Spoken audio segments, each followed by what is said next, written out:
Tendance, mon ami, chaque soir, en ouverture de Smart Bourse, nous retrouvons Pauline Gratel qui vous apporte les infos clés du jour sur les marchés. Bonsoir Pauline. Bonsoir. Et les indices en Europe notamment qui évoluent en territoire positif aujourd'hui. Oui, le Stoxx 600 inscrit un nouveau record, tout comme le FTSE. En France, le CAC 40 regagne près de 1% et évolue au-delà de 8000 points, soutenu encore aujourd'hui par les valeurs du luxe et la sidérurgie. Aux États-Unis, les indices sont ouverts en hausse après que le S&P 500 a clôturé hier en repli pour la première fois après 7 séances de hausse consécutives. Un titre qui fait l'actualité aujourd'hui en Europe, c'est BMW qui chute d'ailleurs à Francfort. Oui, le constructeur allemand chute de près de 10% et est dernier du Stoxx 600 après avoir revu à la baisse ses prévisions de bénéfices annuels en évoquant le ralentissement de la demande chinoise et l'impact des droits de douane.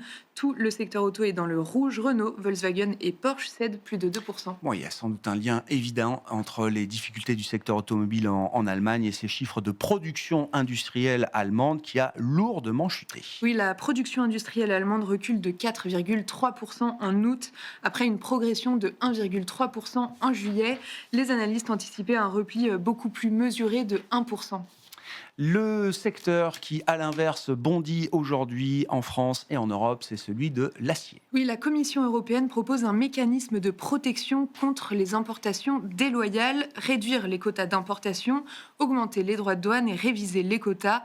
ArcelorMittal est en tête du CAC 40 et gagne 5%, mais plus largement, c'est tout le secteur européen qui est en hausse. La tech US est-elle en train de ralentir? Le thème de l'IA est-il en train de se fragiliser? C'est la question que tout le monde se pose aujourd'hui. Oui, c'est Oracle qui, selon des informations rapportées par Bloomberg, pourrait afficher une marge bénéficiaire de son activité cloud computing inférieure aux attentes. Le titre a chuté hier de 7% au maximum avant de clôturer en repli de 2,5%. Aujourd'hui, le titre ouvre en hausse de 1% et Nvidia est également en hausse de 2%. Et puis en Asie, les indices majeurs ont clôturé en repli aujourd'hui, sachant que les marchés de Chine continentale sont encore fermés. Oui, le Hang Seng à Hong Kong et le Nikkei à Tokyo ont terminé leur séance en baisse d'environ 0,5%.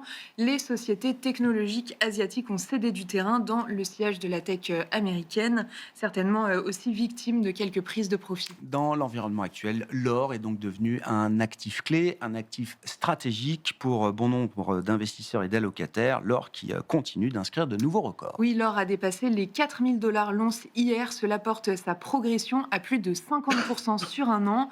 L'or avait franchi le seuil des 3000 dollars en mars et avant le Covid, l'once d'or ne valait que 1500 dollars. À noter que l'argent bondit aussi de 65% sur un an et de plus de 15% sur un mois. Un mot des marchés obligataires également, Pauline. En Europe, le rendement allemand à 10 ans évolue autour de 2,70%. En France, le rendement de même échéance se détend autour de 3,50%. Aux États-Unis, le rendement à 10 ans évolue autour de 4,10%. Sur le marché des changes, l'euro-dollar se traite autour de 1,1630. Quel sera enfin le programme de demain sur les marchés pour les investisseurs? Ce soir, on attend les minutes de la Fed. Demain, les investisseurs attendent aussi les résultats de LVMH et Delta. Et côté macro, on regardera aussi la balance commerciale allemande pour le mois d'août.